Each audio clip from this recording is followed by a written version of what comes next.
Ces investigations ont permis à la police judiciaire de démanteler un réseau criminel avec des ramifications dans le monde entier et dont la tête pensante a été interpellée en Israël, donc un franco-israélien d'une quarantaine d'années, bien connu des services de police. C'est lui qui est suspecté d'avoir dirigé ce réseau qui, en 2 ans, a détourné et blanchi, grâce aux faux investissements et aux faux virements, plus de 16 millions d'euros, 16,5 millions d'euros précisément. Alors l'enquête a démarré en avril 2019 par l'interpellation à Paris d'un homme qui était en possession de 900 000 euros en liquide.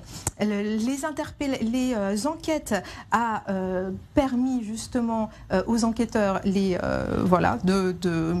d'identifier un système de blanchiment d'argent en bande organisée, et c'est bien ce réseau qui blanchissait cet argent de 2 façons différentes. D'une part, donc les ordres de faux virements, par exemple un comptable se fait passer au téléphone par un faux comptable appelle le PDG d'une société et demande de virer de l'argent en urgence sur un compte avec une nouvelle domiciliation bancaire, ou encore les arnaques à l'investissement, donc les sites d'investissement en ligne qui font miroiter aux internautes des rendements très prometteurs à condition d'investir dans des valeurs telles que le whisky, les parkings ou encore la crypto-monnaie.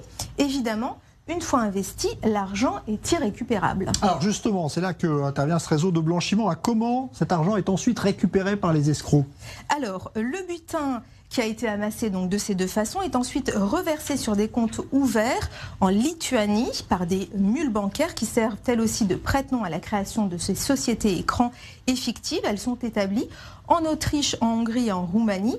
Les fonds transitent ensuite en Asie, notamment en Chine et à Hong Kong, et le réseau les récupère en région parisienne, en billets, exactement de cette façon, grâce à des collecteurs issus de la communauté chinoise qui, eux, gardent et se rémunèrent effectivement par une commission au passage. Alors tout ce circuit a permis de blanchir 16,5 millions d'euros en 2 ans, et au total, en plus de la tête de réseau, donc ce franco-israélien bien connu des services de police, 5 autres personnes ont été également arrêtées, donc les mules et les collecteurs, comme l'appellent les policiers dans leur jargon.